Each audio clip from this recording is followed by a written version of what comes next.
Hello students, कैसे हैं आप सभी। स्टडी विद वंदना अग्रवाल में आपका स्वागत है। आज हम पढ़ेंगे एनसीईआरटी की क्लास 9 की बुक का हिस्ट्री का सेकंड चैप्टर, जिसका नाम है socialism in Europe and the Russian revolution. First chapter में हमने फ्रेंच रेवोल्यूशन के बारे में पढ़ा था, जिसकी वीडियो का लिंक मैं आपको डिस्क्रिप्शन बॉक्स में प्रोवाइड करा दूंगी। जिसने नहीं पढ़ा है वो वहाँ से पढ़ सकता है।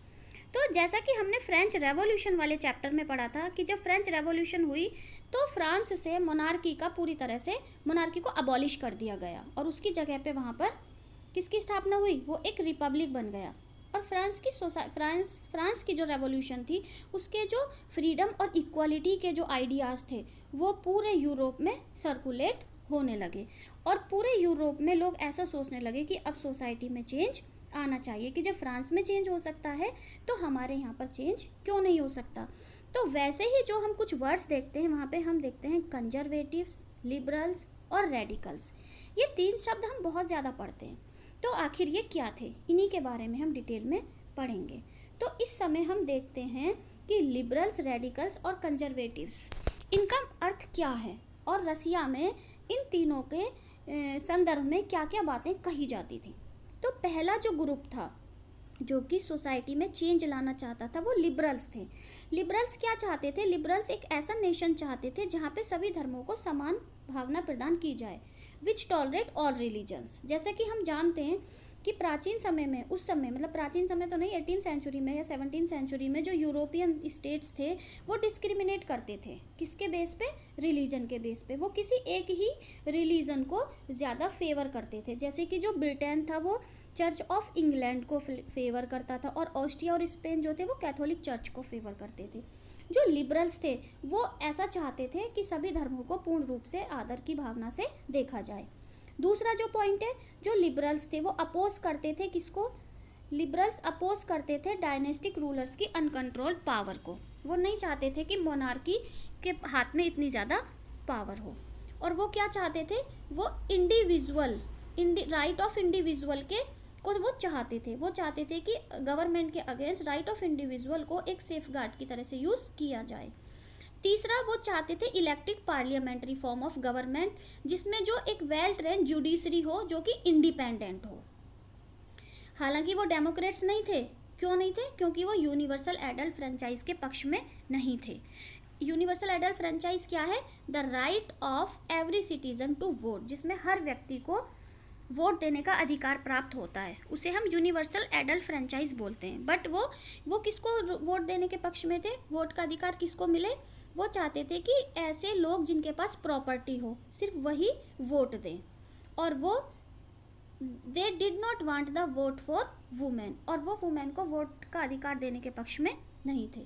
तो अब हमने देखा लिबरल्स क्या क्या चाहते थे। लिबरल्स चाहते थे सभी धर्मों को एक दृष्टि से देखा जाए, जो गवर्नमेंट है वो उसमें इंडिविजुअल राइट्स को इम्पोर्टेंस दी जाए, और elected parliamentary form of government चाहते थे जिसमें एक वेल ट्रेन जुडिशरी हो। और वो चाहते थे, वो डेमोक्रेट्स तो नहीं थे बट वो बहुत सारे लोगों को राइट टू वोट देना चाहते थे, लेकिन सिर्फ उन्हीं को जिनके पास प्रॉपर्टी हो। तो ये जो भावना थी ये थी लिबरल्स की। अब हम देखते हैं रेडिकल्स। अब भाई रेडिकल्स क्या चाहते थे? रेडिकल्स एक ऐसा नेशन चाहते थे जिसमें जो गवर्नमेंट हो वो majority of A countries population, यानी कि वो एक तरीके से चाहते थे कि जिसका जनता का बहुमत जिस तरफ हो उसकी गवर्नमेंट होनी चाहिए। इवन वो वुमेन्स के सफरेज मूवमेंट को भी सपोर्ट करते थे। वुमेन का सफरेज मूवमेंट होता है एक ऐसा मूवमेंट जिसमें महिलाओं को राइट टू वोट देने के लिए किया गया मूवमेंट जो था उसको सफरेज मूवमेंट के नाम से जाना जाता है। तो वो क्या चाहते थे? वो एक तो मेजोरिटी वाली गवर्नमेंट चाहते थे, दूसरा वो महिलाओं को भी वोट देने के पक्ष में थे, तीसरा वो अपोज करते थे privilege of great land owners and wealthy factory owners, यानी कि जो अमीर लोग थे जिनके पास बहुत ज़्यादा ज़मीन के मालिक थे या फिर बहुत ज़्यादा फैक्ट्री ओनर्स थे वेल्दी वाले, उनको कुछ प्रिविलेज मिले हुए थे ना, वो उनके खिलाफ थे। चौथा पॉइंट क्या है? वो प्राइवेट प्रॉपर्टी के विरोध में तो नहीं थे, बट मतलब वो चाहते थे कि प्राइवेट प्रॉपर्टी तो हो लेकिन वो कंसंट्रेशन ऑफ प्रॉपर्टी का विरोध करते थे, यानी कि जो प्रॉपर्टी तो हो, प्राइवेट प्रॉपर्टी के तो वो समर्थक थे बट वो कुछ ही हाथों में ना हो, उसका वो विरोध करते थे। ये थी रेडिकल्स की विचारधारा। जो तीसरा ग्रुप था वो था कंजर्वेटिव। और कंजर्वेटिव क्या थे? वो रेडिकल्स और लिबरल्स वो दोनों के ही अपोजिट थे। पहली बात तो ये है कि कंजर्वेटिव होते रूढ़िवादी, यानी कि जो आसानी से नई चीज़ों को नहीं अपनाना चाहते। उनके नाम से ही पता चल रहा है ना कंजर्वेटिव, वो आसानी से नई चीज़ों को एक्सेप्ट नहीं करना चाहते। बट फ्रेंच रेवोल्यूशन के बाद उन्होंने देखा, उन्होंने अपने माइंड को ओपन कर दिया। उन्हें लगा कि हाँ भाई अब तो चेंज की आवश्यकता है, बिना चेंज किए तो काम चलेगा ही नहीं। अर्ली 18th सेंचुरी में जो कंजर्वेटिव थे वो आइडिया ऑफ चेंज को अपोज करते थे, यानी कि वो किसी भी तरह का चेंज चाहते ही नहीं थे। लेकिन 19th सेंचुरी आते आते उन्होंने कुछ जो चेंजेस थे उनको एक्सेप्ट कर लिया।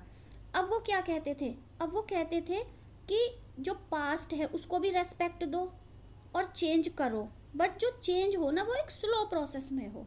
यानी कि वो चाहते थे कि चेंजेस तो हो बट वो एक स्लो प्रोसेस में हो, यानी कि वो ये नहीं चाहते थे कि एकदम से क्रांति हो और सब कुछ चेंज कर दिया जाए। तो ये हमने देखी कि यूरोप में इस समय 3 तरह की विचारधाराएं पनप रही थी। कौन कौन सी? लिबरल्स, रेडिकल्स और कंजर्वेटिव। हमें उन तीनों की विचारधारा के बारे में पता चल गया कि वो क्या क्या चाहते थे। अब हम देखते हैं इसके अलावा और क्या हो रहा था उस समय यूरोप में। उस समय यूरोप में जो एक चीज़ हो रही थी वो हो रही थी industrial society and social change. इस समय इंडस्ट्रियल रेवोल्यूशन हो चुकी थी और सोसाइटी धीरे धीरे चेंज हो रही थी। अब क्या क्या सोशल चेंज थे जो उस समय हो रहे थे? तो जो ये पॉलिटिकल ट्रेंड्स हमने ऊपर देखे, ये एक न्यू टाइम का साइन थे कि अब एक नया समय आ गया है, यानी कि अब समाज में चेंज का समय आ गया है। तो उसकी वजह से यहाँ पे सोशल चेंज भी होंगे और इकोनॉमिक चेंज भी होंगे। ये एक ऐसा समय था जब न्यू सिटीज़ बन रही थी, न्यू इंडस्ट्रियलाइजेशन रीजन डेवलप हो रहे थे, रेलवे एक्सपेंड हो रहा था और जो इंडस्ट्रियल रेवोल्यूशन थी वो हो चुकी थी। जो इंडस्ट्रियलाइजेशन था ना, औद्योगिकरण, उसकी वजह से बहुत सारी नई नई फैक्ट्रियाँ और कारखाने बन रहे थे, जिसकी वजह से जो इंडस्ट्रियलाइजेशन था उसकी वजह से मैन, वुमेन और चिल्ड्रंस फैक्ट्री तक आने लगे थे। अब केवल पुरुष ही काम नहीं करते थे बल्कि महिलाएं और बच्चे भी उन कारखानों और फैक्ट्रियों में काम करने लगे थे।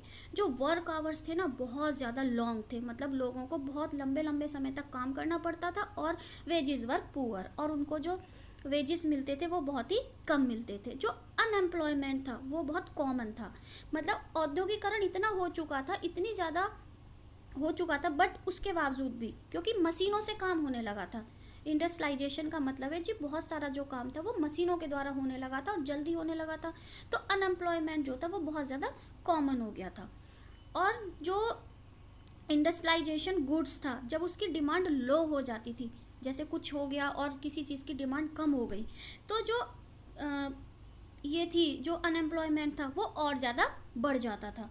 हाउसिंग और सैनिटेशन ये एक बहुत बड़ी प्रॉब्लम्स थी, क्योंकि टाउन्स तो ग्रो कर रहे थे बहुत तेज़ी से, लेकिन हाउसिंग और सैनिटेशन की प्रॉब्लम बनी हुई थी। लिबरल्स और रेडिकल्स जो थे वो ये जो इशू थे इनका सॉल्यूशन चाह रहे थे कि भाई इनका कुछ सॉल्यूशन हो, क्योंकि जब बहुत ज़्यादा लोग वहीं रहते थे ना फैक्ट्री के आसपास के एरिया में, तो उनके रहने की जगह और सफाई की व्यवस्था जो सैनिटेशन था उसमें बहुत ज़्यादा प्रॉब्लम्स आ रही थी। अब हम देखते हैं कि उसके लिए अब क्या होता है। जो भी इंडस्ट्रीज़ थी वो क्या थी? वो इंडिविजुअल प्रॉपर्टी थी। उस समय जो इंडस्ट्रीज़ थी वो इंडिविजुअल प्रॉपर्टी थी, और यहाँ तक कि लिबरल्स और रेडिकल्स जो थे वो भी प्रॉपर्टी ओनर्स थे और उनके यहाँ भी बहुत ज़्यादा एम्प्लॉय काम करते थे। किंतु उन्होंने जो ये प्रॉपर्टी थी ना ये कैसे कमाई थी? थ्रू ट्रेड और इंडस्ट्रियल वेंचर्स। उन्होंने अपने व्यापार और औद्योगिकरण से इस प्रॉपर्टी को कमाया था। तो वो क्या चाहते थे? वो ऐसे एफर्ट्स को एनकरेज करते थे। वो ये चाहते थे कि जो बेनिफिट्स है ना वो कैसे अचीव होगा? Work force in the economy was healthy and citizens were educated, कि इसका फ़ायदा तभी होगा जो मजदूर हैं वो हेल्दी हों और जो सिटीज़न हैं वो एजुकेटेड हों। यानी कि कितनी अच्छी बात है, वो लोग हेल्थ और एजुकेशन को एनकरेज करना चाहते थे।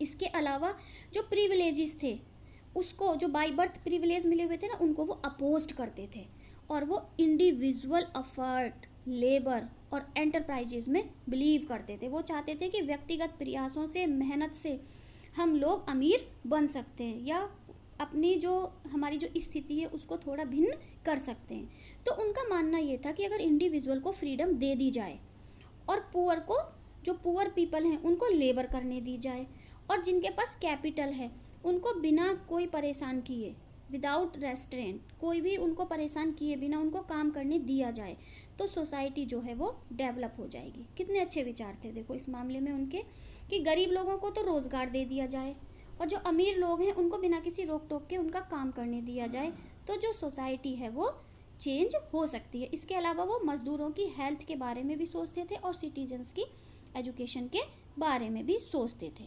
तो इस तरीके से उन्होंने सोचा कि अगर ये कर दिया जाए तो समाज में चेंज लाया जा सकता है। Many working man and women, अब इस समय बहुत सारे वर्किंग मैन और वुमेन थे जो कि वर्ल्ड में चेंज लाना चाहते थे, तो वो लिबरल और रेडिकल ग्रुप में को सपोर्ट करने लगे। मतलब कुछ तो लिबरल्स को सपोर्ट करने लगे, कुछ रेडिकल ग्रुप्स को सपोर्ट करने लगे, और इनसे रिलेटेड पार्टीज बनने लगी 19th सेंचुरी में।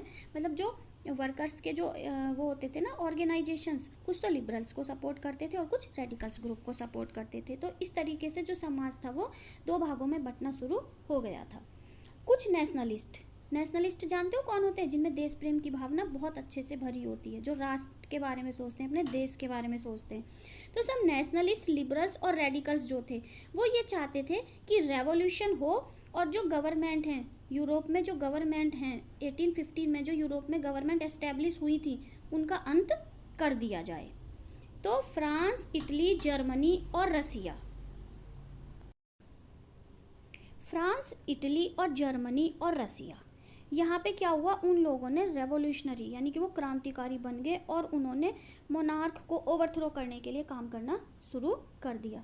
जो नेशनलिस्ट थे वो रेवोल्यूशन के बारे में ऐसे विश्वास करते थे कि जब क्रांति होगी तो उसके बाद जो नेशन क्रिएट होगा उसमें all citizen would have equal rights, कि जब हम क्रांति कर देंगे और सभी सही से होंगे तो सभी लोगों को बराबर का अधिकार मिल जाएगा। एक ऐसा राष्ट्र मतलब बनेगा जिसमें कि सभी लोगों को इक्वल राइट दिए जाएंगे। तो 1815 में, इसी समय 1850 में जो मैज़िनी था, जो कि इटालियन नेशनलिस्ट है, मैज़िनी बहुत फेमस है, उसने एक कॉन्स्पिरेसी की अपनी गवर्नमेंट के साथ, अपने सपोर्ट्स के साथ, जो उसके सपोर्टर थे ना उन लोगों के साथ मिलके उसने सरकार के खिलाफ एक षड्यंत्र किया इटली में। अभी हम इसके बारे में आगे पढ़ेंगे, मैज़िनी के बारे में, कि किस तरीके से वो एक सफल हुआ इस बारे में। तो 1815 में उसने ये कोशिश करनी प्रारंभ कर दी। जो नेशनलिस्ट थे चाहे वो कहीं भी हों इंक्लूडिंग इंडिया, उसकी राइटिंग्स को पढ़ते थे कि वो क्या लिखता है और वो क्या सोचता है, तो वो बहुत ज़्यादा फेमस नेशनलिस्ट था इस समय। तो अभी हम आज इतना ही पढ़ते हैं और इससे आगे में the coming of socialism to Europe, कि यूरोप में सोशलिज्म कैसे आया, इसके बारे में हम नेक्स्ट वीडियो में देखेंगे। Okay, bye.